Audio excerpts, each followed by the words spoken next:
we have, thank you everybody for coming to the Southport Literary Fair with Blue House Books and the Southwest Kenosha Library.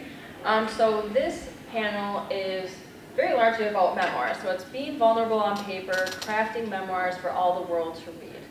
So I'll let you know right now, I do not write memoirs, but Sam thought I would be a good person to facilitate this discussion, as I do incorporate a lot of my own, real life experiences into my fiction, which I think any writer is going to use their own experiences to color their writing. So I'm excited to learn from you guys all about crafting memoirs. So my name is Hannah Morrissey. I'm the author of the Black Harbor Suspense series, the latest of which, When I'm Dead, releases this Halloween. And my first novel, Hello Transcriber, was inspired by my experience as a police transcriber. And then moving on to our panelists, we have Ken Farmer. He's a retired public defender and prosecutor. He's the author of 3 books, including his heartbreaking memoir, Louie, in which he shares about losing his older brother and only sibling to paranoid schizophrenia.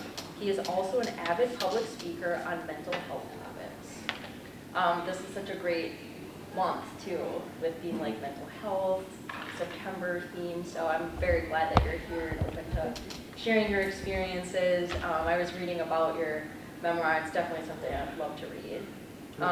And we also have Andrea Nelson. She's the author of Fort Unicorn, a memoir that serves as an unflinching witness of what it means to be homeless, mentally ill, and addicted in America, and consequently what it is like to love someone who is all of those things. Beyond writing, Andrea lives and coaches boxing in Madison, Wisconsin. So I love the whole boxing aspect too. And again, I love the title, Fort Unicorn, so it's definitely something intriguing I want to peel back the layers of. And we have Balaraman Kalyana Raman, right? Causes Raman. Okay, Raman. Awesome. Okay. World-renowned researcher in cancer, Parkinson's, and other neurological diseases, and author. I don't know what you've been doing with your life. So his memoir, Bombay to Brew City, Reflections of a Cheesehead from India, offers colorful insight into growing up in India, coming to America, becoming a football fan, working in biomedical research, and how to achieve one's personal best, among other topics. So Raman's memoir is proclaimed as a smorgasbord, and I think it's exactly that. It sounds like it's just full of tons of great insight, really colorful insight, and I'm excited to learn more about it. So I do just want to, this was a good refresher for me as I was working on these questions for this panel, just to talk about, not everybody, we hear the term memoir all the time, but I don't think, everybody's always cognizant of what exactly is a memoir, and how does that differ from an autobiography. So I just wanted to kind of refresh for everybody that a memoir is a narrative written from the perspective of the author about an important part of their life or about a string of themed occurrences throughout their life. It differs from an autobiography, which is a factual and historical account of one's entire life from beginning to end. So speaking on memoirs, everybody has, specific moments or themes that they're specifically talking about. And yeah, to get started, I thought it would be just good for us all to kind of get on the same page and share our perspective on, in your opinion, Andrea, what's the most important fundamental element of a memoir? Firstly, I just want to say I've got an eye issue going on, so my eyes are blinking and closing a lot, so I apologize for that. It's weird. You're fine. Yeah. I think memoir is, you have to have a willingness to be honest, to dig down, be self-aware. It's easy to kind of tell your story in a way that makes you the good guy all the time, but it takes a lot of introspection to be able to tell the truth, and I think people can relate better when you tell something that's true. Mm-hmm. That's a really good point, and I think in fiction we call that a Mary Sue character. If someone's kind of this perfect idealized version of what you think the author is sort of wishing, hoping they would come across, and I'm sure that it's a very dangerous line to walk in memoirs, that you are, supposed to be writing a very true account, right. And it's probably not easy all the time. No, I love that. And Ken, what about you? What would you say is the most important elements that a memoir must have? Well, I mean, there are a lot of different kinds of memoirs.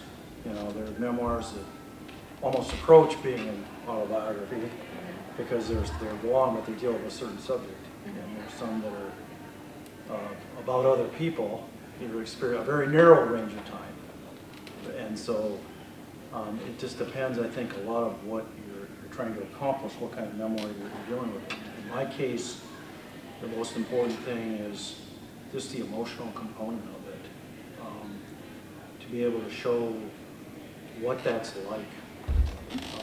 And, you know, not, you know, so often, just not make it like very factual. The other thing that I think is important with it, see, I don't, this whole thing about genres, I mean, things get really mixed, all right? I mean, like, for example, when I wrote mine, I wrote 2 novels first. And so I ended up writing the memoir like you write a novel. Like, there were characters, and there was dialogue, all right? And I think it's important to maybe consider, when you write a memoir, to write it like that rather than to say, this is what happened. Show what happened through scenes, through development of characters, and then you can take these important characters and show how they've changed over time. And show how perhaps they changed for the better or for the worse, but they did change. And I think that's something that's a really good idea, is to take some things from other genres and use them in the context of memoir, and show how, show those things, because it becomes more interesting to read when you have dialogue, when you have these personal discussions, and when it is emotional. That's a great point, you know, not so much completely separating memoir from novel. There's a lot of the same craft that goes into it to make it an engaging and compelling read. That's a really good point. And Raman, how about you? What would you say is the most fundamental element that has to be in a memoir? Yeah, I think I agree with what has been said. Truth and you know, honesty, and it's important. But I went with the perspective that there are about 8 billion people in the world, you know, in my opinion, that everyone has a story to tell. And a lot of times people think that their story is not big enough, okay? Oh, well, I don't have a story, you know. And in my opinion, everyone's story is unique, and everyone has strength. Oftentimes, people focus on the weaknesses, you know, and then just not worry about the strength. So this memoir is written just based on a person's strength, as well as just discovering the passion. Okay, memoir has got a theme, and the theme is, you know, is about someone who you know, left India and for higher education came here, and how you just go through back in the 70s, you know, it's not been very easy to a lot of people to just come in and you know, go to school in Alabama in a completely different place, you know, and try to become, you know, some kind of a success in this country, you know. But so you have to go through a lot of adverse circumstances, you know, you overcome those challenges, and then, and along the way, you know, you find somebody, you know, whom you love, you know, that's my wife, you know, she's there, you know, and here, you know, I met her in Chapel Hill, North Carolina, and then we got married, you know, and then we came to Milwaukee, you know, and thinking that we were going to be here for about 2 years or so, and then again meet friends, you know, like people like Lori and a lot of other people, you know, and then try to kind of assimilate into the culture, you know, a little bit, you know, and one of them was football, you know, because, and so I became a big fan of football, and I also thought the coaches and all that, you know, what they use to inspire and stimulate people are the same thing as being done everywhere else, you know. the kind of goal-oriented approach that they are teaching is exactly the same whether you're in academics or in any other profession, okay? So the motivational tools are exactly the same. So I think about all those things. Then I, rose through the ranks, at the medical college, and then I found out that one of the Stanford surveys, that I am in one of the top 1%, in terms of biomedical researchers in the world, Then I thought, wait a minute, this is a time for me to just write about everything, and if this one can inspire one person in one corner of the globe, I would have done my job. Okay? Mm-hmm. And again, there is a theme, there is honesty, and there is a lot of other, it's not about telling exactly everything what happened, but you need to just, be a little bit more, give a vivid description where you grew up, that means you have to tell a little bit about that place, because also it's got to be a little more educational, okay? People have to get something out of it, and if you're having to relate something in Bombay, tell a little bit about Bombay, so because people say, hey, I heard about it, so everything has got to be educational. So if you look at it, basically you get something out of that in terms of some kind of a global knowledge, and also relationships and life lessons and diet and nutrition and exercise. That's why it's a smorgasbord. No, I think that's great. I think you bring up such a good point about it has to provide value. It has to give the reader something to, think about afterwards. And I really loved how you talked about, inspiration, that, we don't always have to talk about the bad stuff, because life is a balance. There's good and bad, and we have our highs and our lows. And I really loved how that kind of juxtaposes what Andrea was talking about, of like looking inward and that introspection, and sometimes the truth hurts. So Andrea, do you want to talk a little bit about your memoir and maybe more of like the inspirational piece too? That kind of like when you had, like Raman was talking about sort of his aha moment, like this is a time for me to write a memoir. So initially, my memoir is about my daughter and myself, and I think I tell people it's a love story. She initially, several years ago, told me she wanted to write her own memoir about her struggles and her successes. I told her, well, you need to have more successes first. You have to get out of this. And so I said I'd help her. She wanted me to help her. And at the time, I envisioned that it would be alternating chapters of her story and then my story as her mother. And then it became clear she wasn't going to be writing her side of it. And I decided, well, maybe I'll just start. And I envisioned two endings. One would be she would get clean and sober and medicated and come back home and write her ending. And the other would be that she would die and I would finish the book. And she died, and so I finished the book. Or I started the book. Initially, it was such an emotional and traumatic struggle, like the whole, it's more than just her dying. It was losing her. She went to San Diego and was living on the streets and was showing signs of schizophrenia, maybe meth-induced. And so it was traumatic, and I was writing in a journal. And after she died, I decided I needed to put the story down on paper, partly just to get it out of me, so I had a physical place to set it aside. So I started to write it, and then once I told people, I said I'm going to write a novel, I'm going to write a memoir. And once I told people, that was the no turning back moment, because when I say I'm going to do something, I do it. So I just put everything out, and then I just started paring it away, kind of like carving. I had the whole mess of it, and then I started taking out the parts that weren't as important and really polishing the parts that were. So it was, there's not a lot of extra. It's just a story about love and about trying to save somebody. You can't save them, you can only love them. So it's not a totally tragic story, but it is sad. I love that you talk about it or frame it as being a love story, Yeah. because that right there has such a, I feel like that's the heart Yeah. of the memoir, is that like a Absolutely. love story for you and your daughter, and it has that like unconditional love Yep. aspect, even though, you know, life is hard Yep. and not fair sometimes. And no, I think that's, and what kind of, you know, what made you want to write a memoir versus a novel? You know, why?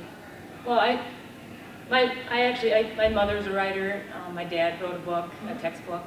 I've been around writing my whole life, so I know how to write, but I never had a desire to write a book. It was never in me, no interest. So there was no point writing a novel. This is a true story, and I wanted to share it because there are a lot of people that have the same Yeah. story. In fact, since I wrote it, people reach out to me a lot and say, I totally relate, Yeah. even if it's not as then it's extreme. Mm-hmm. Yeah, so there was no question that it'd be a memoir. Yeah, no, it's amazing, like just the amazing power of storytelling to bring people together through, you know, shared experiences. And, you know, if your memoir makes somebody else feel like they're not alone Right. in this. And, you know, just talking, not to, you know, bring up hard topics, but we are kind of talking about hard topics here, and a lot of times memoirs do deal with that. And talking about how, you know, your daughter had perhaps was showing signs of schizophrenia, maybe meth-induced. It made me think of Ken and his memoir about your brother, Lee, had schizophrenia, and sort of what was it about that, like similar to my question to Andrea, what was that point where you like, I need to write about this and share it? Well, for a long time, I sort of kept it to myself. I worked as a public defender straight out of law school and never mentioned to anyone there that I had this in my background. And they had me doing mental health cases and defending the mentally ill.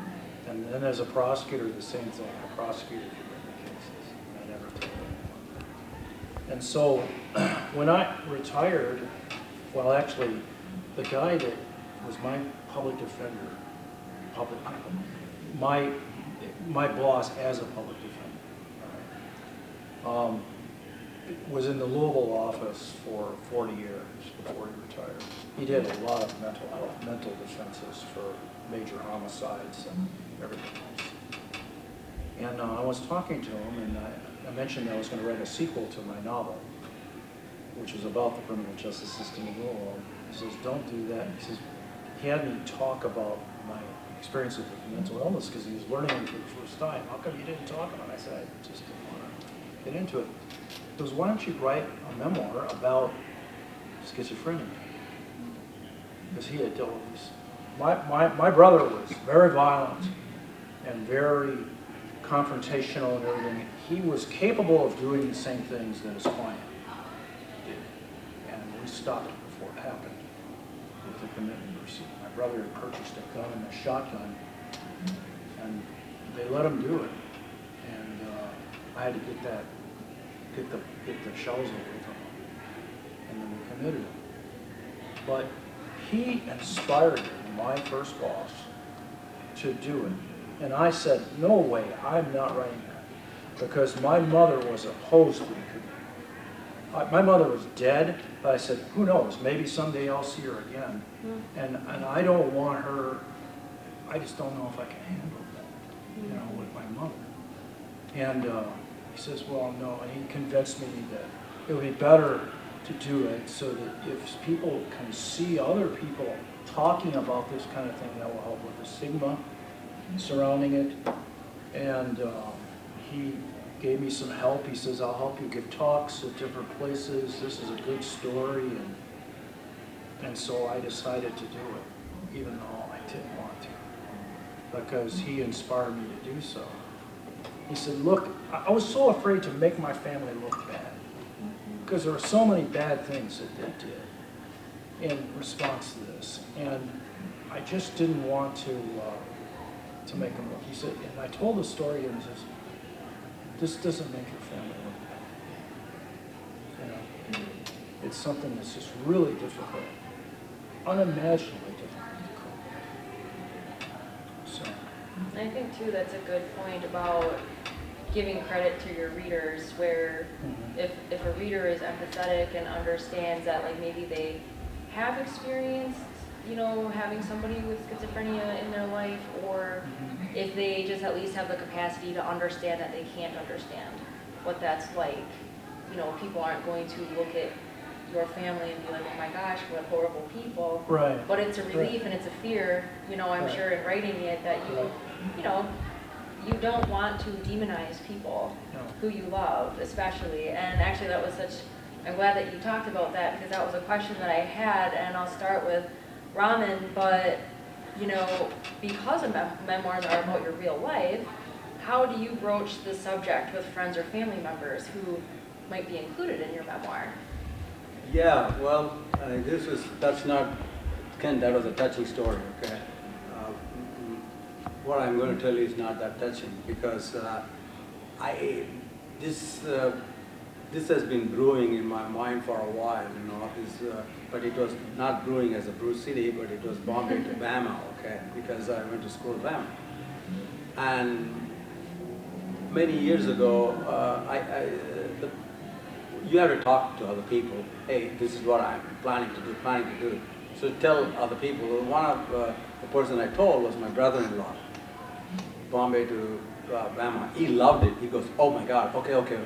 And then next time, it's been about 10 years ago or something like that, you know, and then every time we go visit him, he says, how is the book coming along?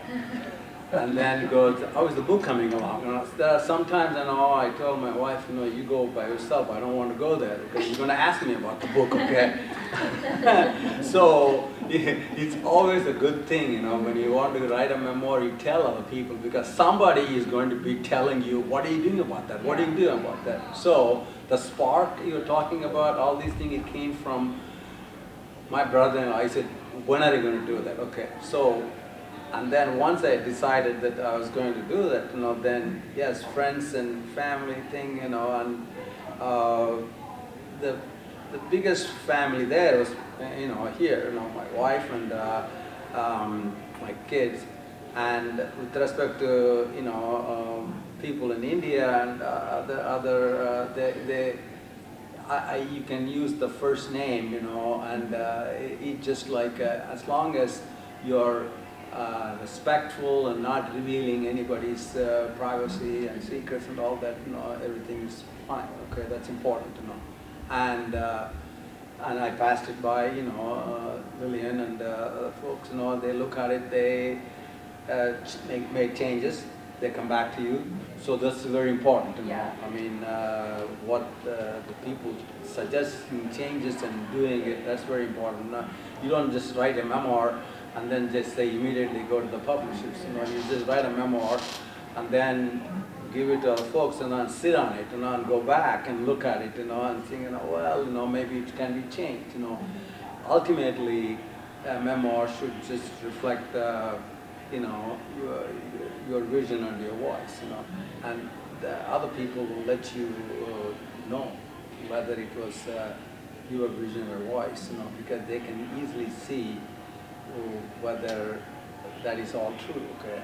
And family and friends, you know, as long as you're respectful, I think it's fine.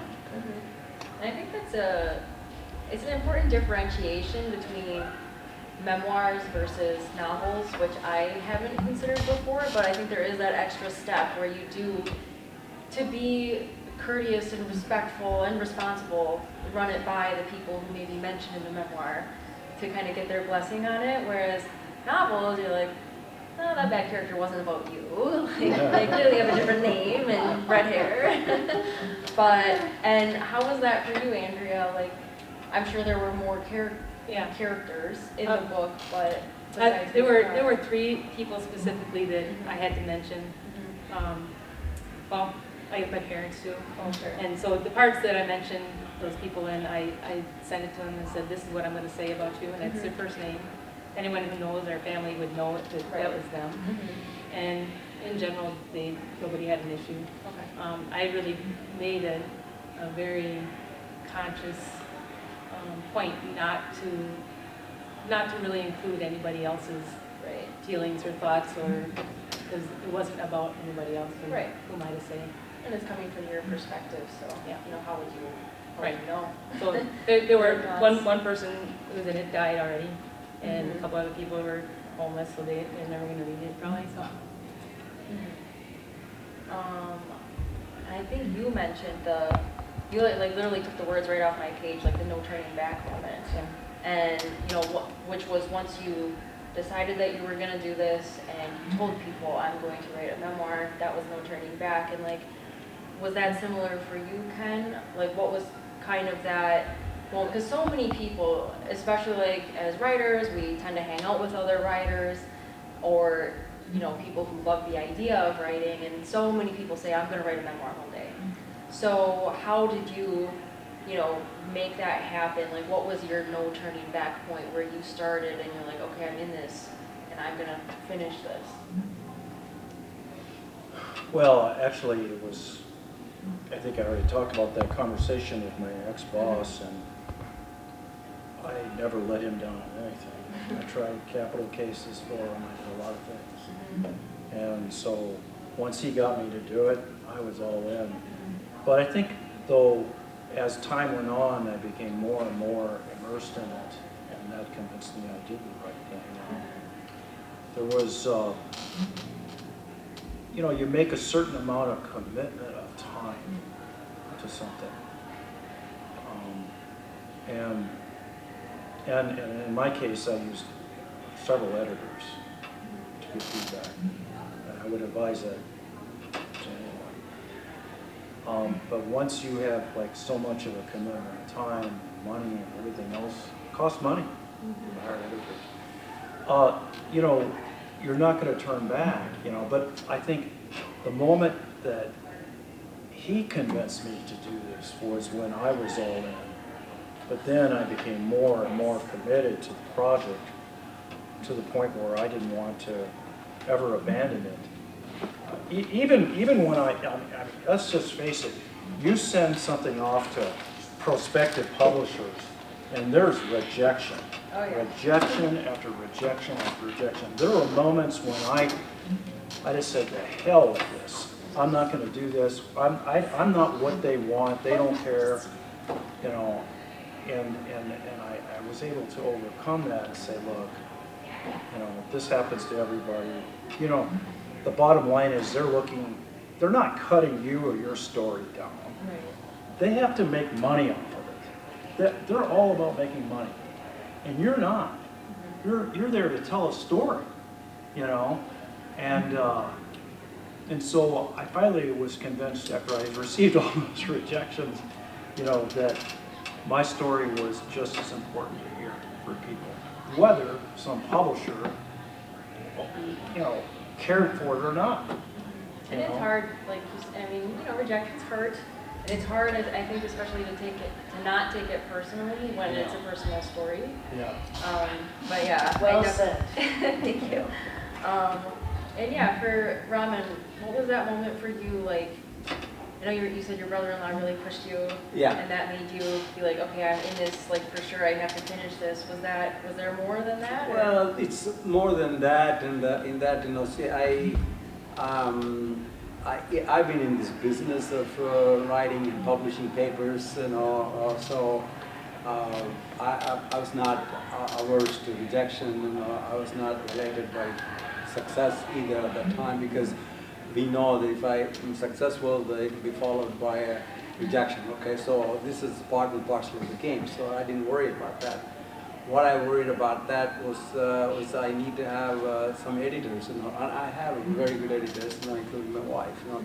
So it was all in place, and so you just, you know, you start it, and I always, once everything was in place, about a year ago, I think I started, a year ago, or I published this, we published a book, started writing. It's always a good thing to start, if you're going to start writing a memoir, start writing something first time, immediately after you get up in the morning, okay, for about a couple of hours, because that's the time there's no noise in your head, okay? Because you're starting the day and this is all you have. As the day progresses, other things will come and occupy your mind, you know, so what you're really not that committed, okay? So the first 2 hours, you know, I was doing it for about a month or so. Then you just look back and analyze what you did, and then you said, my God, I've written about 25 pages, you know. Oh, now you're kind of there, okay? I said, wait a minute, I'm much further along after before a month, so I might as well keep continuing that. So about 3 months later, you're gonna look at it, about 50, 60, 70 pages, you know, and then you're committed at that time. You know? And so there's no turning back. And then you just, you know, start, you know, giving it to your editors, you know, and they'll correct it and get it back. So you just have to say, oh my God, my editors are waiting, so I need to just write some more, okay? So there's a process of, you know, a vicious circle that's going on. There's a good vicious circle, okay? That's so productive. And so that's the kind of a thing, is getting people involved and getting yourself, you know, involved. And it's a good time, you know. You just, ideas don't come out, you know, fully formed, you know, as Zuckerberg said, you know, as you keep working on it, it gets better and better and better, you know, and then so start going. So I think you got to get started, you know, and then you get started and keep moving, and then you just become, there is some kind of a product is beginning to take shape, and that is the best time, you know. You look at it and you say, it's really going to happen, okay? Yeah. So you start moving along. Yeah. Oh, that's great. And I have a question. How do you keep your creative flow going, Norman? Creative flow, okay? The creative flow is something, yeah, that's why I'm just thinking about the first couple of hours in the morning, okay? And sometimes it is too creative, okay? So you need to really, you know, dial back a little bit, you know? And you just, the creative flow is something that you don't, if you don't look at anything and you start writing, it definitely comes from your head, okay? I mean, if you just start looking at something, or I go to a website, you know, and then, you know, other people are trying to influence your thinking. But if you're going to do it, you just, you know, I always like piece of paper and pen, okay, because that kind of gives you some kind of a blue sky approach, you know. So there's nothing there. As a pen, you start writing, okay, and then you just, you know, start typing. So it just gives you a little bit more of a, the creative thinking comes from writing on a blank piece of paper in the pen, okay, and nobody really writes something that they might have heard about it, but whatever that comes is something, your own description, okay?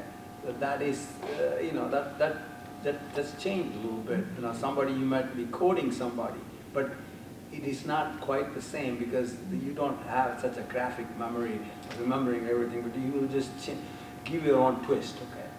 That's good enough. Most of the quotes that you see, they are not real original quotes. They are all said by somebody else in a different way, but something else become popular because that kind of hits the kind of right kind of a quote in And people. that culture Yeah. that's relevant now. So that is creative, okay? So creative thing is something that you just do on a piece of paper or something, you know, that you just do it, okay? That it comes, you know, and then there is more where it came, you know. It's like, you know, just drilling oil, okay? You keep drilling, there's more oil. Okay. Can I address that a little bit too? yeah, I was gonna ask, like, if you Part of the inspiration I got, what I would do when I couldn't just write this and remember this. It was more than that. I would do things like look at family photos. I have a whole scene that developed. My brother is getting a birthday cake when he's 12 years old, and he has a Boy Scout uniform on. And all of a sudden, I remember everything about that. Isn't that? And I created a whole scene out of that because I remember him getting his presents, a uniform from my parents, and who bought the presents, and the whole thing, and him blowing out the candles, and I ended it with, I knew that there's people asked, aren't you going to make a wish? And he never said it. And I didn't know when his wish was, and I didn't want to know. It's like that. So, there's ways, there are public, I couldn't get a hold of certain public documents because it deals with mental illness, but I got the paperwork from the commitment proceedings that was sent to my parents. I got police records that showed me the different police contacts my brother had.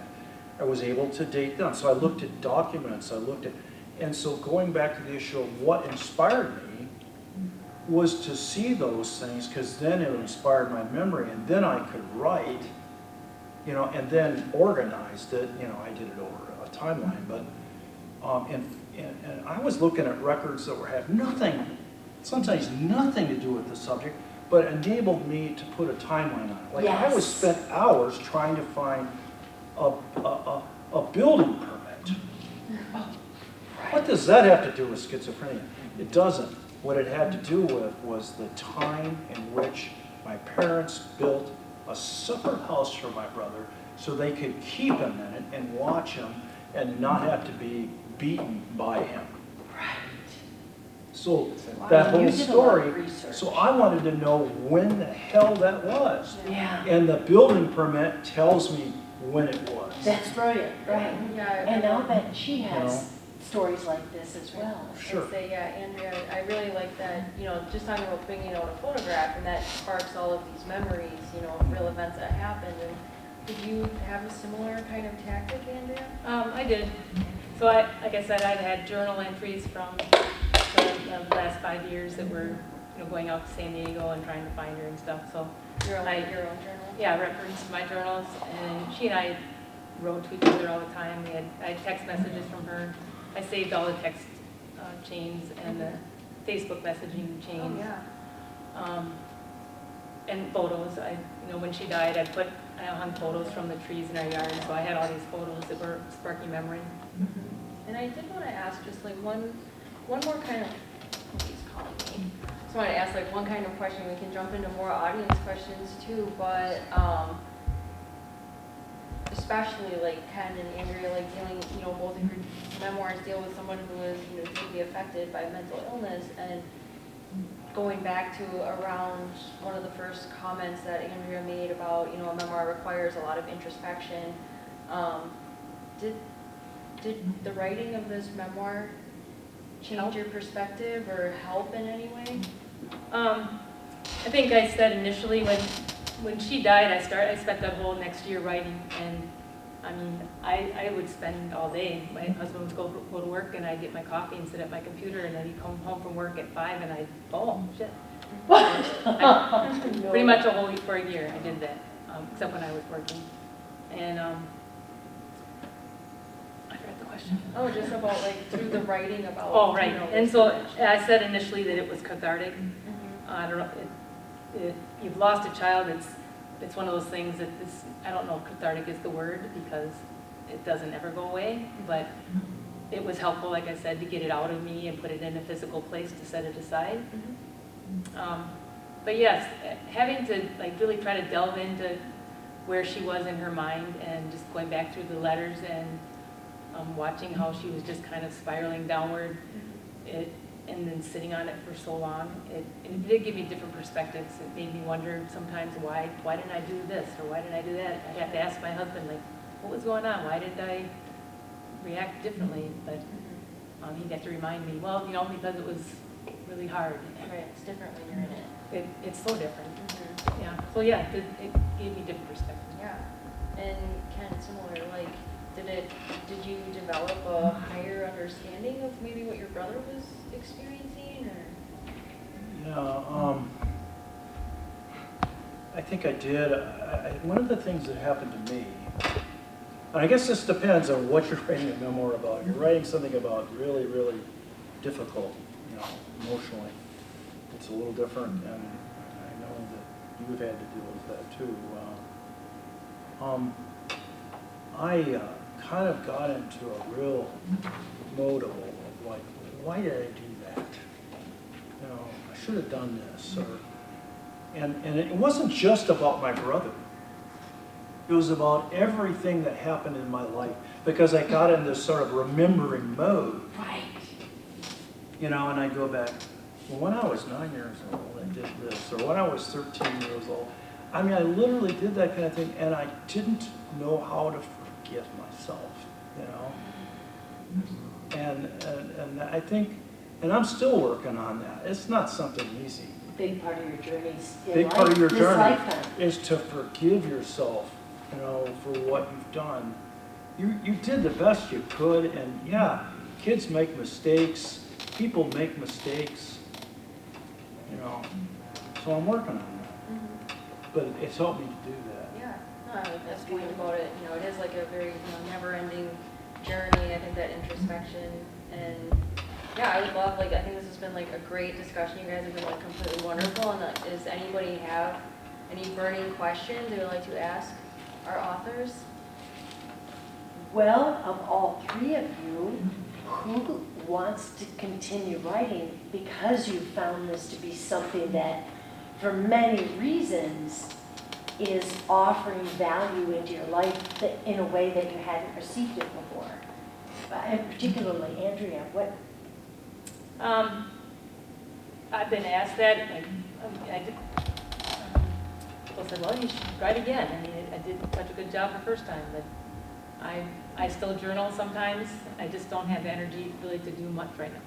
I understand. I thank you for sharing that. Thank you. Ken, what about you?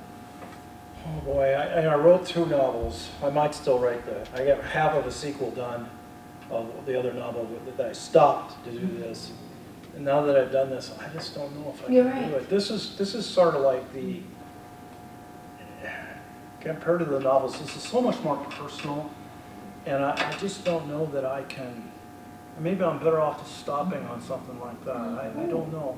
But you wait for the inspiration, and it's possible that I could, be inspired and then go with it, I don't have any plans for that. Thank you for sharing that. That's fun. Raman? Oh, yes. During my book launch party, and from this Orange Press, the person who was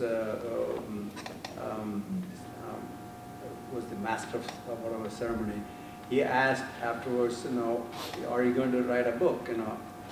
I said, well, maybe I'll write a love story. Okay, it's a fiction, a love story, and that's it. I thought everything was over.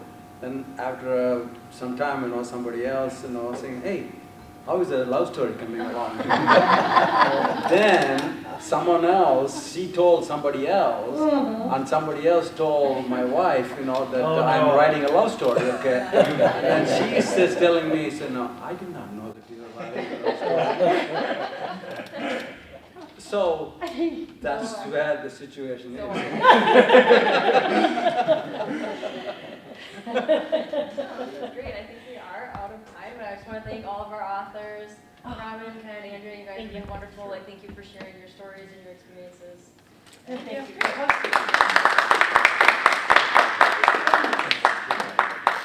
Okay, here we are at the Kenosha Southport Fair at the Kenosha Public Library Southwest, and I am with your name?